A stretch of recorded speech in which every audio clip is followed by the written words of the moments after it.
What's up, everybody, and welcome to the Wait, What Are We Talking About podcast. My name is Bret, aka Enigma911, and you can catch this podcast live over on twitch.tv/Enigma911 every Sunday, usually at 8 p.m. Eastern. You join the chat if you're a subscriber over there. We'd love to have you in on the conversation. But if you can't catch it live, that's A-OK. Dropped over on YouTube and podcast services the very next week, where it's put out topic by topic and is put as one big video or MP3 for your amusement on the following Friday. Last but not least, hashtag ad merch store. Get all of your swag over there. T-shirts, cups, backpacks, and more. Rep the brand. Support us, and we will love you for it. Today, we're on episode 132. Holy crap. We're pushing through these episodes real quick. I guess that will happen when you go week to week, but whatever.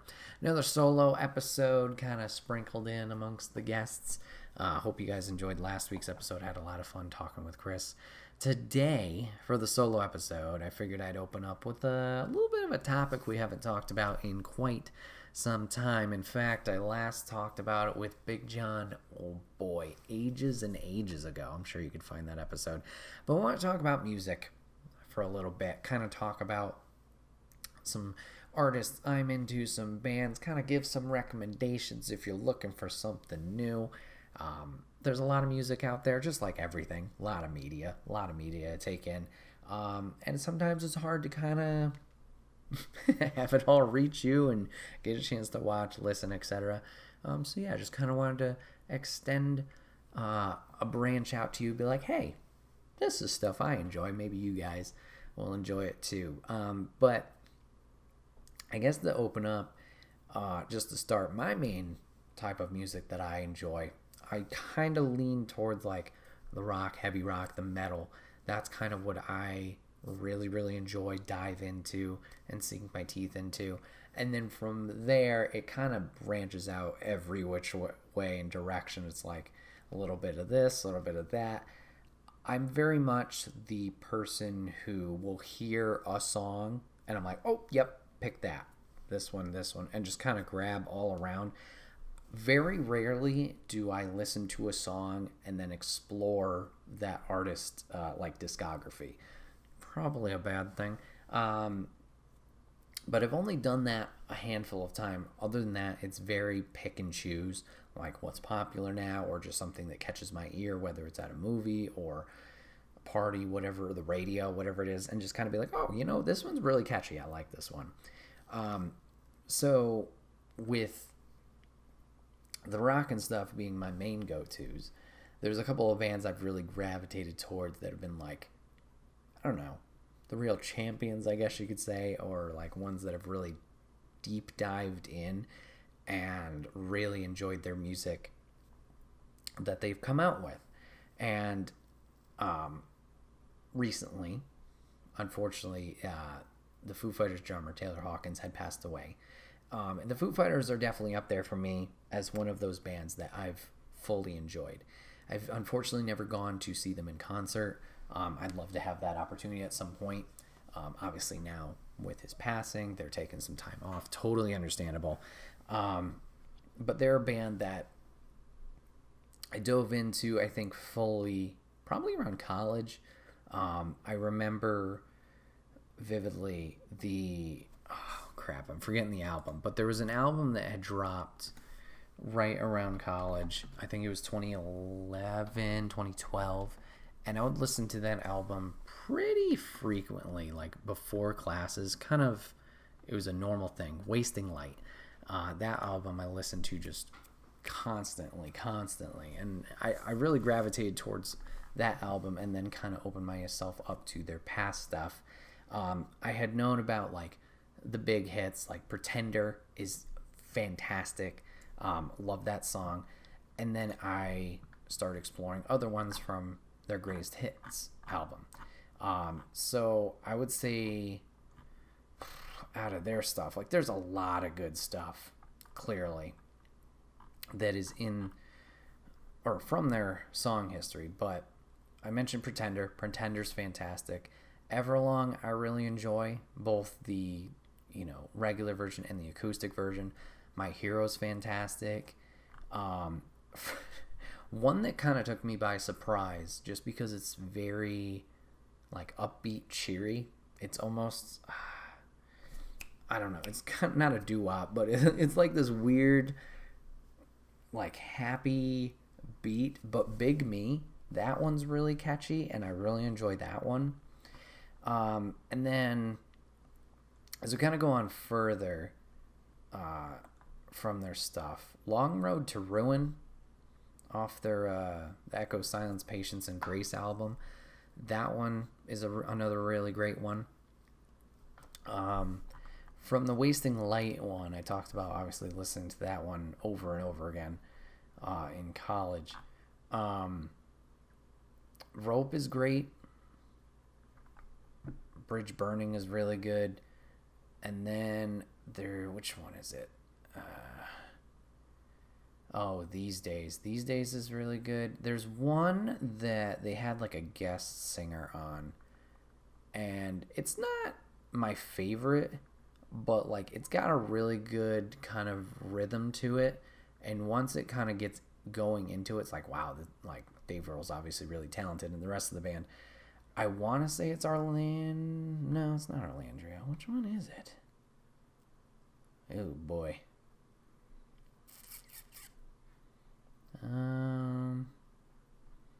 Maybe it's Walk. I don't know. I'm blanking on it. But Foo Fighters got a lot of good stuff. I would definitely recommend them.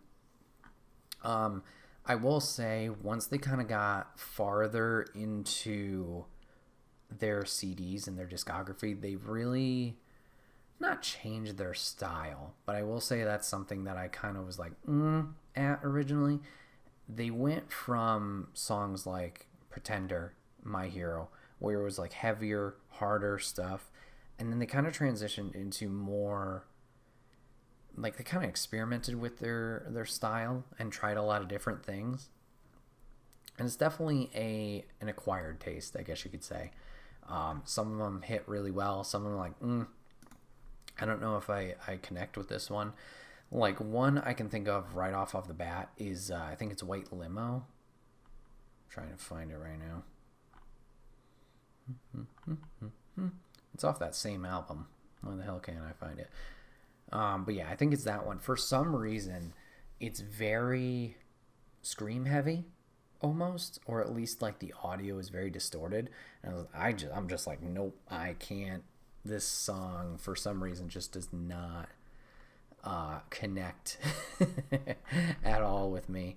And then I know they've recently done another album. I do not know or have experience with any of those songs.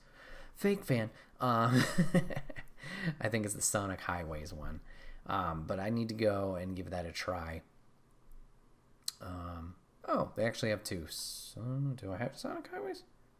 Oh, no, I did try Sonic Highways. Concrete and Gold. My apologies. Concrete and Gold is the one I have not done, along with Medicine and Midnight. Jeez, these guys are pumping out albums all the time. I haven't checked out their most recent stuff, but definitely those tracks there in the past, or the older stuff, has been great, that I've really enjoyed. And then we're going to kind of take a little bit of a harder approach, and this is a band I didn't know I liked until I gave them a chance, and this one's kind of got a funny backstory. But Korn is a huge one for me that I've really enjoyed, going back and exploring their past stuff, and then kind of once I got on that bandwagon and then moved forward with them, of just like eating up everything that they were putting out. And Charlie, who's been on the podcast before, he was the fan originally, and I would always, as a dumb kid, just tease him because he would have the hat on. I'm like, haha, Korn, just thinking it was, misspelled vegetable or whatever. It was stupid. But yeah, just being like, oh, laughing at that. And then like with him sharing the music, and then also there was an old family friend, Steve. And Steve and I occasionally, when I would hang out at their house, we would play an NHL game. I can't remember the year it was. But that game was a lot of fun. But in their soundtrack were Korn songs. And they were really, really good. Like, I think Falling Away From Me was on there. And maybe Here to Stay. But there was that connection there. And then I started diving deeper and deeper into their stuff. And eventually I would go see them in concert. I think I've seen them twice, maybe 3 times now. And that's another like layer on the cake of also this great music they're putting out there. But their live performance, fantastic. First time I went to go see them was Korn, Disturbed, and then some openers, which I'm going to talk about later. And that was nuts, seeing them there. And then seeing them in a bigger venue, closer, shout out to Kevin, that was insane. Just feeling, the energy from the stage there with them performing, fantastic. So songs I would recommend from Korn would be quite a bit, if I'm going to be honest. You got the early stuff. So, let's see. Let's pull up the discography, shall we? There's the list of songs. These are the album titles. Okay. So, Freak on a Leash is fantastic. Blind is great. Oh boy. Coming Undone's great. I mean, I know that's a more popular one along with Freak on a Leash. I personally like Oildale, Leave Me Alone. That one's fantastic and really, really good. And then we started, as time kind of moved on, they started experimenting also with their style for one album, which I don't think performed super duper well, or at least people didn't like. I loved it. So I don't know when this album was released. Let's see if I can find it real quick. But during, let's see. Yeah. Okay, 2011. Hey, another time. Another college time. They released Path of Totality. This album was Korn's hard rock new metal style mixed with EDM dubstep songs. Skrillex was on there, Noisia, Excision, and other artists. And they kind of collided. This album, I know a lot of people didn't like. I loved it. You're taking Korn, which I love, and you're taking the electronic music that I also enjoy, and just going and mushing it together, and it was fantastic. Fantastic stuff there. Let's see, what songs from there was I really digging? Narcissistic Cannibal, I think, was the single that came out of that, off that album. Let's Go with Noisia was really good. Let's see, Chaos Lives in Everything, another great one. Really, really good. If you like the electronic music stuff, I would definitely give that a try. I know it's not for everybody, but yeah, that was great. And then after that album with Paradigm Shift, they kind of, it was kind of like a return to form for the original stuff. They got Brian Welch back into the band after him taking some time for some self-reflection and healing there. And you could definitely tell, like I said, when I say back to form, like this was something, it was healing for everybody. With Brian coming back, it was good. Spike in My Veins, I think, might be my favorite from there. Ooh, but Never Never is also really great. Pray For Me, solid tune. I keep saying great. They're all great. And then I think it's weird. This one was like a bonus song, but Hater was one that I remember hearing on the radio, and it just instantly clicked, like, wow, that's really, really good. So yeah, the return to form, after that was really good. And then I think they had one more album after that was along the same lines. They they haven't really ventured too far from their style since that one experimental album with the EDM stuff. Was it Serenity of Suffering? Was that the one I'm thinking of? Okay, so after Paradigm Shift, it's Serenity of Suffering, The Nothing, and Requiem. Requiem is their latest one, which I don't think I've listened to. That just came out in February of 2022. But yeah, good stuff from them. The Nothing was another great album. I don't think I know too much of Serenity of Suffering and that music. Oh no, I do that one. That was okay. Been in and out. Did you tell the SPAC story? Not fully, but yeah. Going to the Performance Center and seeing them that close. Once again, shout out to Kev. We were maybe 6 rows back, tops. And yeah, just once again, the energy of their performances, of them going out. Did a little point over to John, and John pointed back to me. I was like, the whole fanboy thing.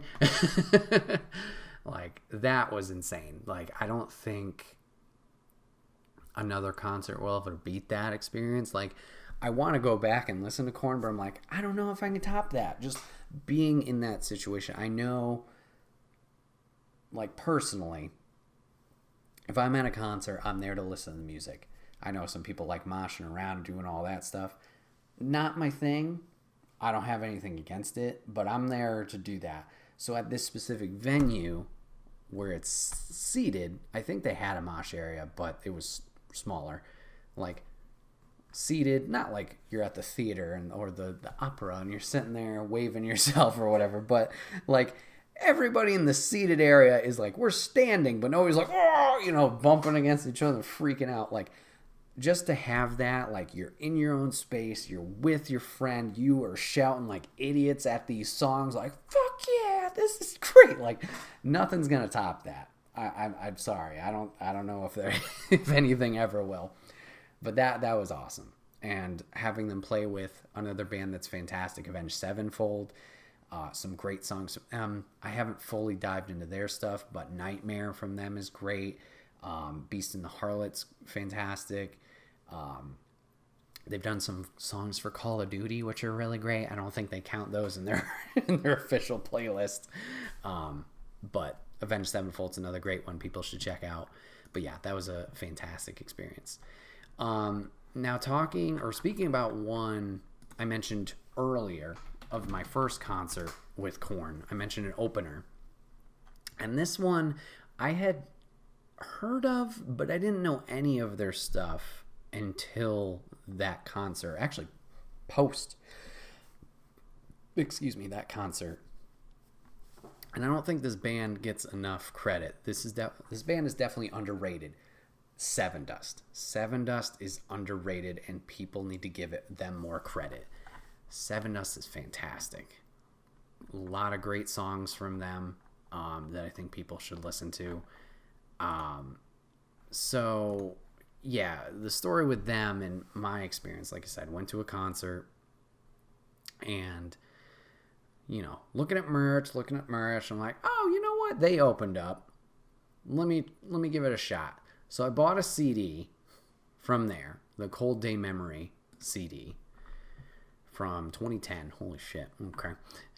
Bought it, listened to it, instantly fell in love with this band. And I think the song that just stole it for me and made me a fan of them is Karma. Karma is an amazing song. Whether it's from this album where they're just rocking out, going in, or later on, I think it was later on, had to be, was their acoustic album. Karma Acoustic also crushes it. Also goes in way harder than it needs to. Really good song there. Other songs off that specific album that are great: Splinter, Forever, Ride Insane, Strong Arm Broken's another good one. And I think something that makes Sevendust so interesting is they have 3 singers. They have their main vocalist with LaJean Witherspoon, but then their drummer also sings, and I think it's their bassist also sings. And hearing the different styles from each of them kind of interwoven into the songs is really cool. So yeah, Cold Day Memory is a great album. And then I think it was the Blackout the Sun album. So I got that one. Time Travelers and Bonfires. Kill the Flaws, good one. Ooh, they got 2 more albums. Man, I'm really slacking on the recent stuff. But they got a bunch of stuff. If I'm gonna go into the Blackout the Sun album, Memory, another amazing song. Faithless is good. Mountain's great. Decay, I think they released as their single. Fantastic. Nobody Wants It, another good one as well. Let's see what we got from the Time Travelers. Okay, so Time Travelers is where I think they included some of the acoustic stuff, because here's Karma again. Yeah, One Life is a good one. A little bit more of a slow, somber song for them, but that was good. And then as a callback, off the Seasons album, I believe the song, yes, Enemy. Enemy's a great one from them as well. So if you get a chance, check that out. So Sevendust is underrated. Speaking of underrated, my boys over at Alter Bridge are heavily underrated, and these guys are too popular over in Europe, and they don't perform enough here in the States, and I hate it. Alter Bridge is great. Now, if you're a wrestling fan, you know Alter Bridge pretty well. Metalingus, Radar Superstar Edge, his opening theme. Well, now it's Other Side, also Alter Bridge. Man, what a good song. But then you got Miles Kennedy crushing it with his singing abilities. Like, it's insane what this guy can do. If we're going into stuff that I really dig, Alter Bridge 3, that album, Isolation, that's up there. Wonderful Life is a little bit sad, but that's a great one if you need a good cry too. Life Must Go On, another sad one. Jeez, we're putting all the heartstrings out there. Let's see. Wow, that was a really sad album. I Know It Hurts. I know I've listened to that one. Fortress, I think, was a heavier one that they kind of went into. Addicted to Pain was the single they released out with that one. Very good song. Cry of Achilles is great. Calm the Fire. Farther Than the Sun. Some good stuff there. What about Last Hero? Oh, is this the one? Yeah. My Champion's a great song. Show Me a Leader. Let's see. Good stuff there. Hey, there's the Other Side song. Oh, these guys got a 2022 album as well. Maybe it's coming out. Maybe it's delayed. Man, I gotta start catching up on all this recent stuff. A fake fan for all these bands. I don't know their recent shit. But Alter Bridge needs more respect on their name. Please go give them a listen. Other songs that I can think of that like I really enjoy and connect with and want people to listen to. Disturbed has a lot of great stuff. There's a lot of covers that they do. I think their Sound of Silence rendition is really good. Was it Vilify? I believe is them. Is fantastic. There's one that has come out, I feel, more recently, but obviously you know my track record just from this conversation we're having right here.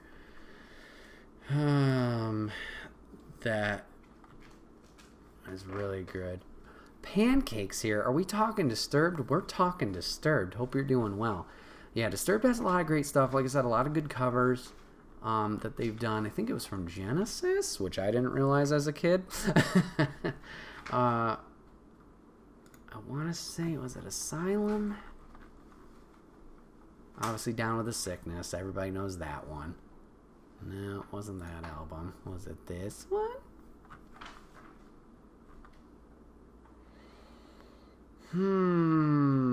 No, there's Sound of Silence on that album. Yeah, Disturbed's the one I haven't really fully delved into their songs. Are You Ready's great. I think that one has NXT tie-ins, so that might be why. No More is the song I'm thinking of. That song slaps. Yeah, I used the word. That song is great. 2018 Disturbed. Indestructible. That's a great one. And yes, like Pancake says in chat, they are great in concert. Yes, they are really good. Good showmen, and a lot of good energy there as well. Speaking of great concerts, Shinedown is another one that is fantastic with their stuff. A lot of energy at their concerts. And I know there's a lot of stuff off the Sound of Madness album, and everybody's like, oh, that was overplayed, or that was really good. And to them I say, phooey. No, Sound of Madness, the song itself is really great. Devour will be on my top 5 songs probably forever. That just, like, so freaking good. If you haven't listened to Devour, go listen to Devour right now. Do it. Man, so good. What a Shame's a different kind of tone, but that's a great one. I haven't really connected with Shinedown recently off the Attention album. That was the last one that I listened to. Nothing really kind of clicked with me there, except for, I think, was it their single they released? Attention's okay. No, nothing's really calling out to me there. So, Amaryllis, I feel like, took a different tone at some of the songs. Adrenaline is good. Bully is, I think, the highlight of that album. The rest, okay. Enemies is good. Nowhere Kids is good. Yeah, that's like a 50-50 album for me. And then what do we got on Threat to Survival? Cut the Cord is good. Black Cadillac is a different, like, tone for them, I feel. I kind of like that one. Not sure why. But yeah, Shinedown's really good. Other ones that are kind of like, not out there picks, but like I said, they're very how I'm picky. Not in a judgmental way, but like song here, song there. Peanut Gallery Being Awake Now is going to hate me for this one. Sure am. But Rollin' by Limp Bizkit, come on! Oh my god. Rollin'. What? Now you know I've been loving this shit right here. Fantastic. His cover of My Way, that's a really good one. I enjoy that one quite a bit. Let's see who else is there. Another wrestling one. Maybe it's recency bias. Kingdom by, I think it's Downstraight. I could be getting that wrong. Cody Rhodes' theme is really good. Might get some flack for that one. Let me check real quick. Kingdom, Cody. So make sure I'm shouting out the correct band here.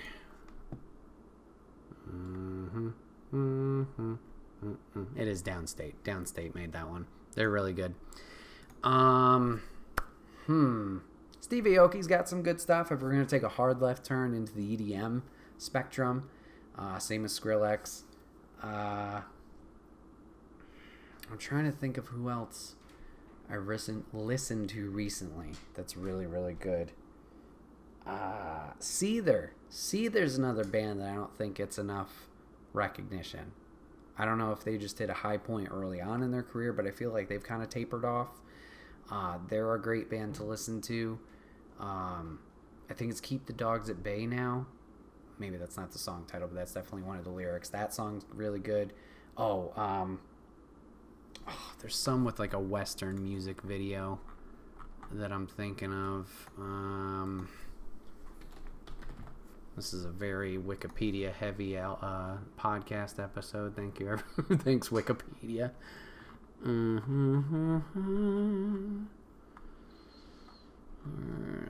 Discography, please. Discography. Carmen Effect was a lot of the good stuff, along with Finding Beauty and Negative Spaces. I'm looking at the Holding On to Strings. Country Song. Whoa, what's the Western music video? Country Song. That's a great one. Seether's on tour. Everyone's on tour. Breaking Benjamin's on tour. Show is so good too. Oh, really? I don't think I've seen a Seether concert. But yeah, they're great. I feel they need more respect. I gotta give a shout out to 30 Seconds to Mars. Unfortunately, Jared Leto's a little bit of a creep, but he's a good singer, and they're a good. They perform well. If we could just focus on that part. So yeah, 30 Seconds to Mars. Obviously you have. What was that early one they had that everybody fucking knew about? Hold on. Let's see. Excuse me. The Kill. Okay, The Kill was the early one that was like huge for them. And then they started releasing, it was more recent. It was still probably a few years ago. But Up in the Air was really good, along with Do or Die. Walk on Water was great. Yeah. So, good stuff by them. Unfortunately, yeah, he's a... Yeah. But good stuff there if you just take the music for the music's sake.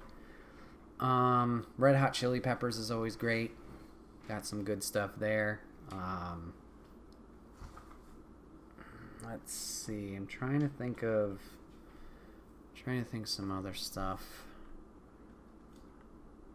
Yeah, they were just in Glens Falls. Oh, you saw it? Yeah, nice. See, they're in Breaking Benjamin together. Pancake was there. Very nice. Just tell us how you love Nickelback so everyone can mock you. Honestly, I don't know what it is. Hey, Nickelback's good. As Peanut Gallery Labs.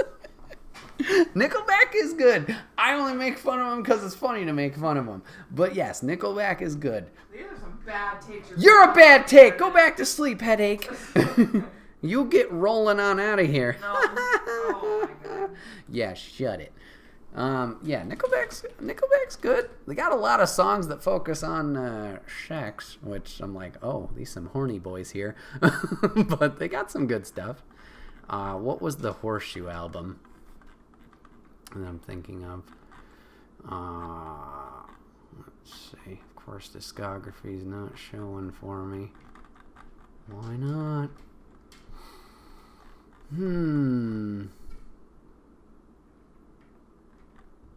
Let's see, but they got some good stuff. Burnt to the Ground is a good one. Obviously, you got Photograph, meme worthy. Animals is really good. Oh, if you want a sad one, gotta be Somebody's a sad one. When We Stand Together, little cheeky, not cheeky, little cheesy. That's the word I'm looking for. Well, that's a good one. Million Miles an Hour, that's a good one. Along with Edge of a Revolution. Yeah. Mrs. G in chat, most songs focus on sex. Okay. Pancake says, tell lady to hush. You hush. These are terrible takes. Look at this graph, indeed. Look at this graph. Oh, okay. This is a one and done for me. But you guys remember Flyleaf? Oh, Fully Alive. That was a good one. Do you know that one, Peanut Gallery? Yeah, I'll say a song. That was a good one. Papa Griff mentioned it earlier in chat. Evanescence, they have some good stuff. Maybe not some healthy relationships and communications in that group, but they got some good stuff. Let's see. Who else? Oh, okay. If we're going to talk about openers that a younger enigma, a younger Bret did not know about. Oh crap, as I totally blank on the name. But there was a concert I went to. I think it was also that Seven Dust Corn and Disturbed concert. But there was an opener before that. That it was a woman singer. And she was just screaming her head off. And seeing the trajectory of that band. Is it Bloody Valentine? No. Crap. Hold on. In This Moment. Yeah. I think that's the one. Papa Griff. Thank you for that.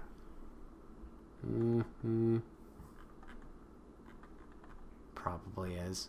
Yeah. Seeing them blow up. Good for them. I don't know much of their stuff. I know maybe one or two of their songs. But those ones, once again, slap, are really good. Blood by them is fantastic. And Adrenalize. Woo! Good stuff. Good stuff there. Thank you again, Papa Griff, for that. Man, they don't need to go as hard as they do, but they do.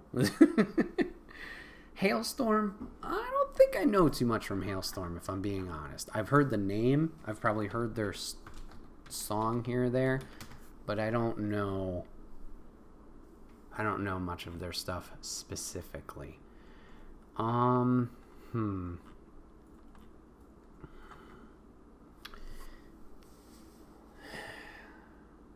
Yeah, there's a lot of good stuff out there.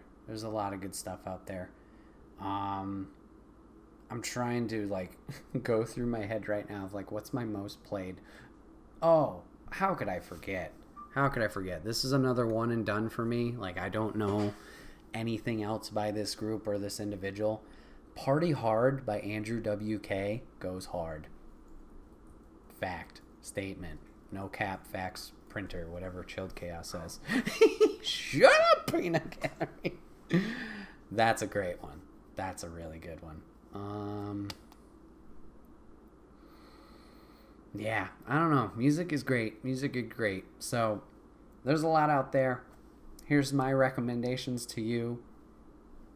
Take what you will. Give it a chance. Give it a listen. Please. Especially Seven Dust. Especially Alter Bridge. Very underrated. Give them a chance. Give them a try. But yeah, if you guys can think of anything over on the YouTube side of things that's really, really good, or recommendations, let me know in the comments. Let me know. I'm always looking for new stuff. If it's good, you know. Like I said, there's a lot of shit out there. There's no way we can take it all in. So any recommendations? POD, how to forget about Payable on Death? My God. That's what that stands for? Yeah. I didn't know that for the longest time either until I went to concert. I know that until right now. Well, welcome to my world. Yeah, Payable on Death is great. Slipknot is great, like Papa Griff said. Oh my God, fucking Psychosocial. Charlie and I rocked out to that song so many times. Whoa. Good stuff. Good stuff. A lot of good stuff out there. Please let me know your recommendations, whether it's comments, whether it's Discord. Let me know. I definitely want to check it out. We all need a good rock out session, or just a good, not even just only metal, rock and roll. Like, there's a lot of good artists in all of genres out there. Like, I know I focused on the metal stuff today, but like I said, I listen to everything. Hollywood Undead, there's a few good ones there. But just wanted to share with you guys some stuff. Maybe you'll latch on to it. Hopefully you guys will enjoy. If not, at least you tried it. Moving on to topic 2. We're talking about the Batman. The Batman. You can't just say Batman. You can't say Batman 1989. You can't say the Batman. You can't. Yeah, the Batman with Robert Pattinson. New movie, HBO Max. Why am I doing this motion over and over again? I don't know. Audio listeners don't even get to see it, so you're missing out. Peanut Gallery, are you on the podcast? I'm sorry. You're fine. So we're talking about The Batman, recently dropped on HBO Max. I'm real late to this movie. I didn't see it in theaters for reasons I'll talk about If you also haven't seen The Batman, I'm going to go into full spoilers about this film. See you bye. Come back to this if you don't want to be spoiled. If you don't care, hi, welcome. Talking about The Batman today, my thoughts on this movie.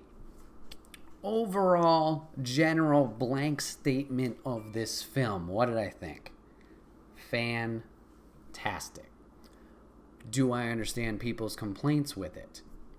Yes.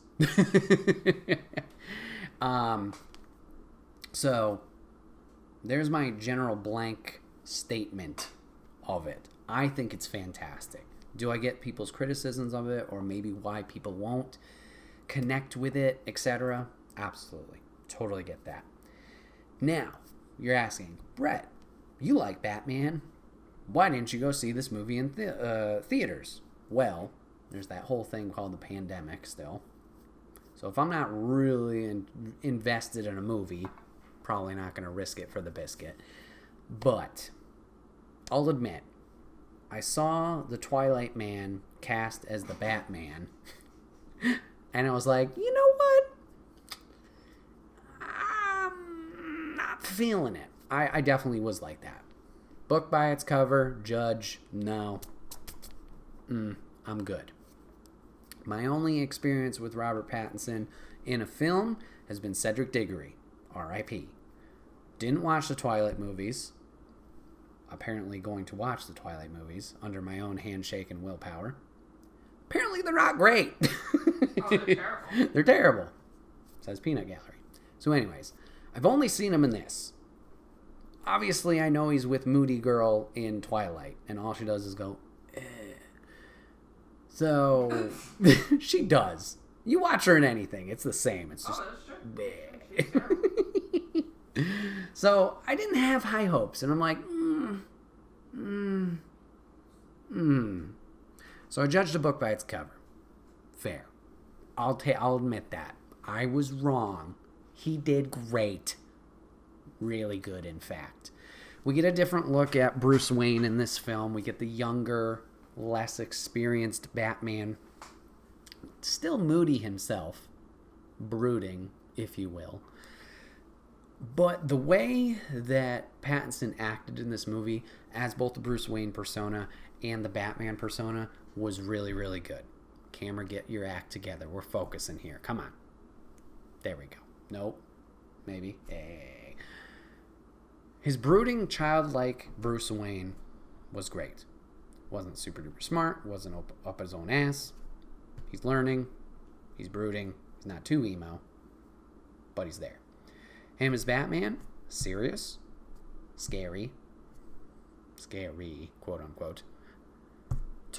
Was really determined. Really good there. So now, you get the slew of characters in this film. You get, hold on to your hats, Commissioner Gordon, the Penguin, Carmine Falcone, Catwoman. Oh yeah, did I say Riddler's in this movie? Some other jabroni probably in this movie. You get all these political people too, whose names really don't matter. So, there's a shit ton of characters to keep track of. And somehow Riddler's the main bad guy. Okay, cool. So you gotta play that fun game of chess, of remembering everybody. If you've been watching the MCU or Game of Thrones, you'll be fine. So, you get this cast. Now you get the runtime. Almost a 3-hour movie. I know that's a big ask for your general audience. 3 hours is a lot of time. Look at Lord of the Rings. That's an adventure to sit through. Look at Endgame. That's an adventure to sit through. So, I understand. General audience looking at this, 3 hours. Holy shit. Watching this movie, did it feel like 3 hours? Yes and no. Yes and no.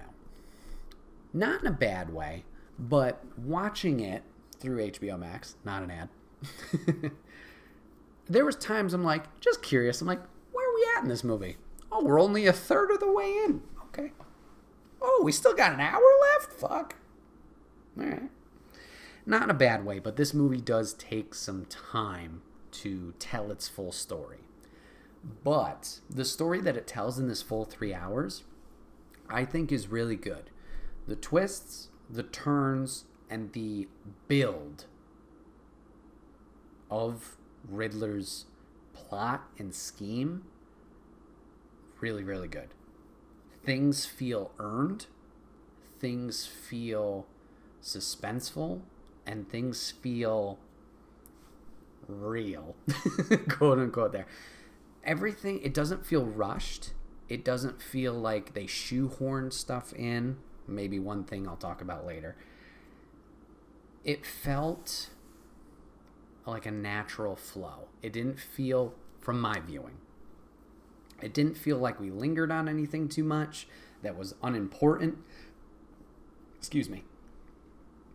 Everything felt relevant to the story. Now, Riddler and his appearance in this film. Another reason I was a little hesitant to watch this film. Now, this is me, my thing. I love Riddler. I really enjoy the character, from his cartoon, personifications over the years, to his Batman Arkham series character, in his evolution from Asylum to City to Night. I like Riddler. Really enjoy Just a Jabroni, all the puzzles, like the mind game aspect.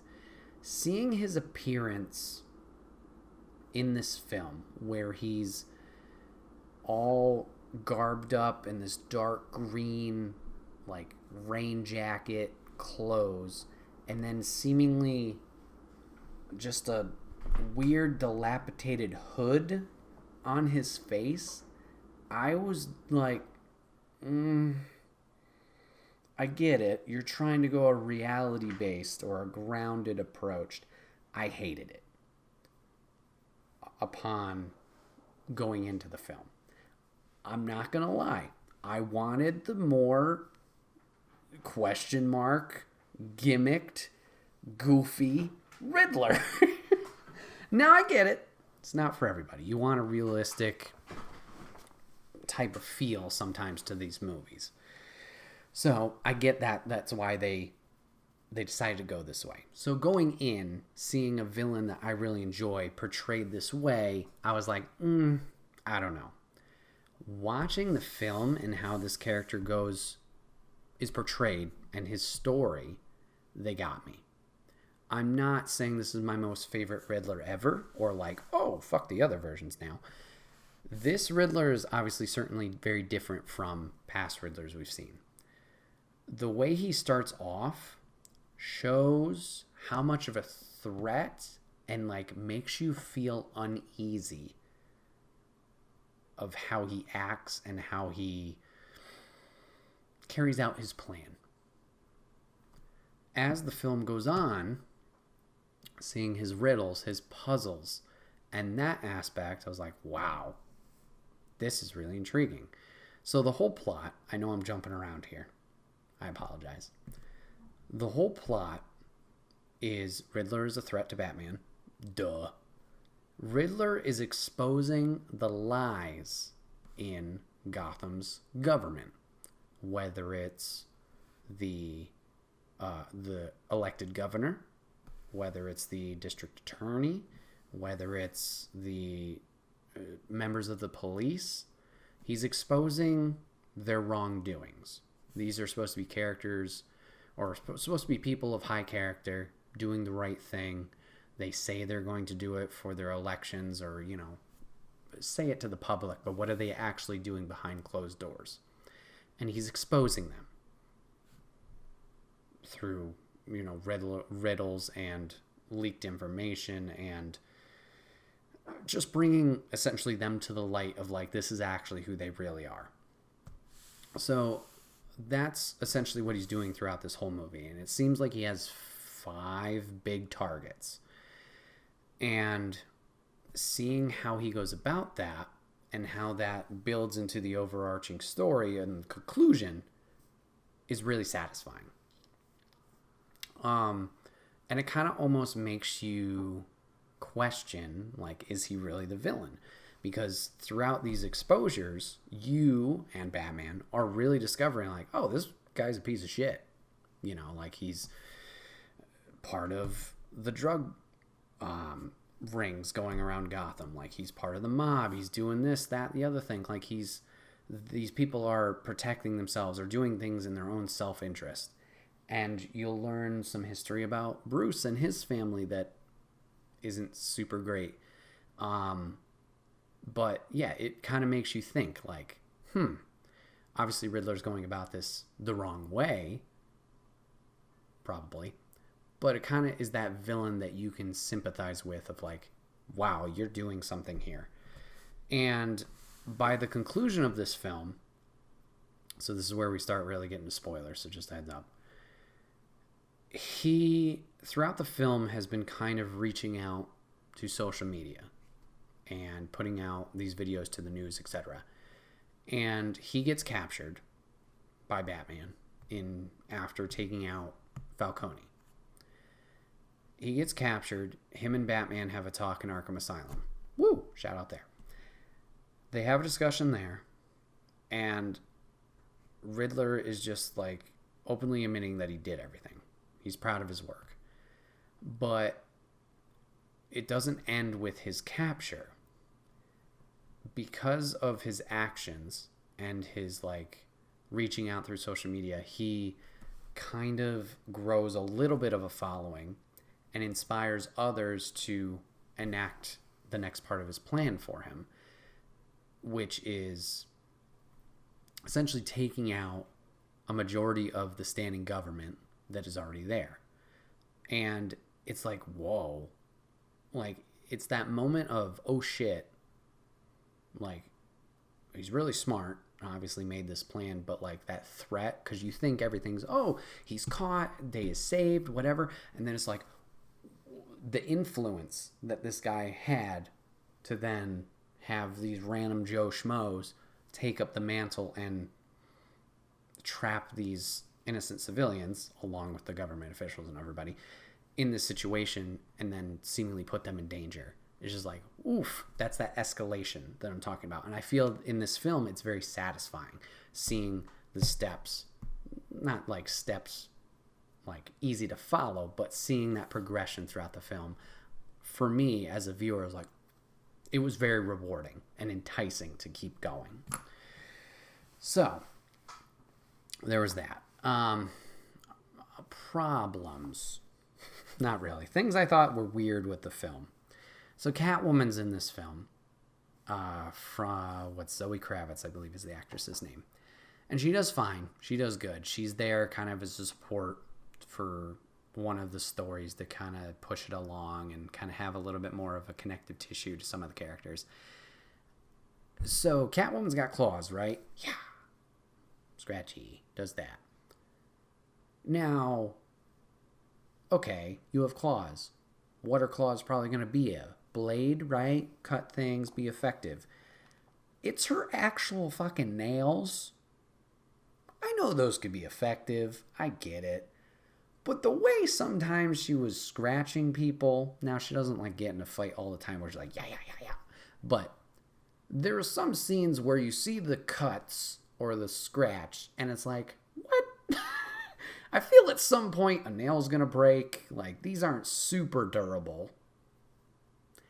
And seeing them poke out of the costume, I don't know. That was a little dumb to me.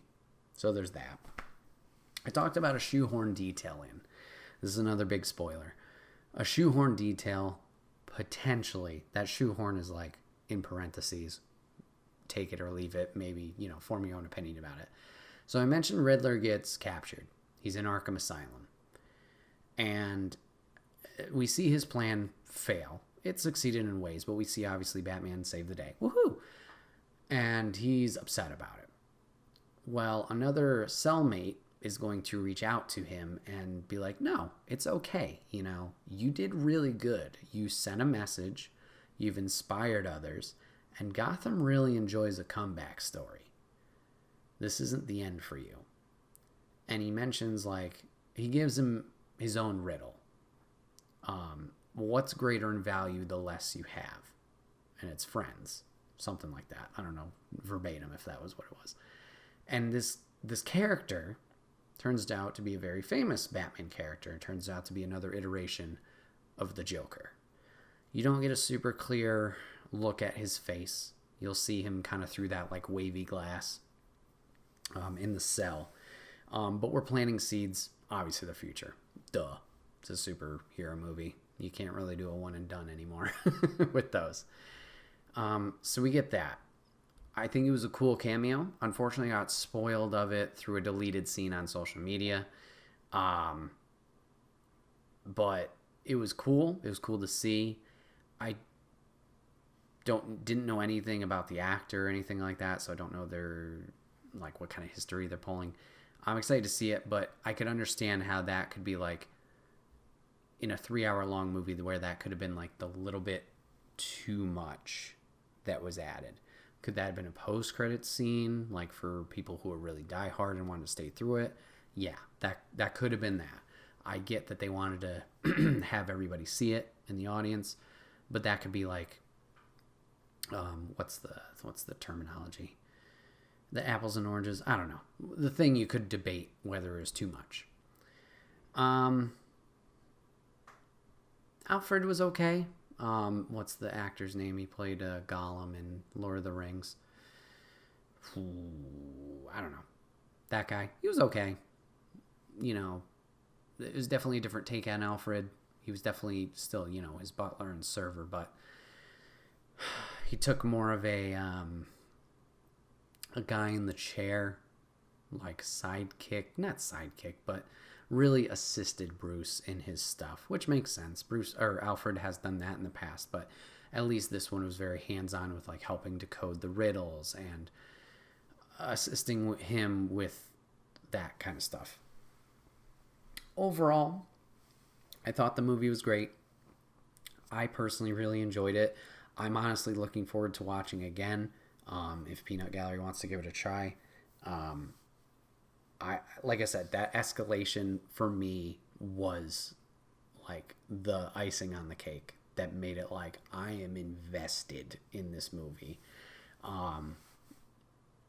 But I totally understand. Some people are not digging this movie, once again, because length, and they feel like some things kind of carry on too much or whatever it might be. I would say give it a try. If you're not feeling it, you don't have to watch it the whole 3 hours. Time is very valuable.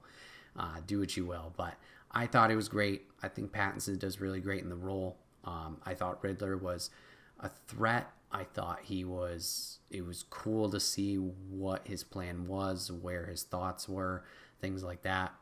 I thought it was great. And I thought the supporting cast, whether it was Penguin, whether it was Falcone, and the mobsters, even Catwoman, were interesting as well. We get a little bit more seeds planted for what Penguin's character can be. And we dive into that mob boss stuff that has always been present in Gotham, but not necessarily in its films. They've kind of been passing names here and there. A lot of rewards too for Batman fans. Potential Hush call out. I already mentioned Arkham Asylum being in there. Good stuff. Commissioner Gordon, I'm blanking on the actor's name, but he was in Westworld. He's fantastic in this role. I think he did a really great job. Good stuff. I recommend it, but I totally understand. 3 hours is a big commitment, so you do you. This has been another episode of the Wait What podcast. My name is Bret, aka Enigma911, and you can catch this podcast live, usually, over on twitch.tv/Enigma911 every Sunday at 8 p.m. Eastern. You can join the chat if you're a subscriber over there. We'd love to have you in on the conversation. But if you can't catch it live, that is A-OK. Drops over on YouTube and podcast services the very next week, where it's broken out topic by topic and put as one big video and MP3 for your amusement on the following Friday. Last but not least, #ad merch. Get all of your swag over there. T-shirts, cups, backpacks, and more. Rep the brand. Support us, and we would love you for it. Thank you guys so much for hanging out today, giving this a watch, giving it a listen, and we will see you guys on the next one.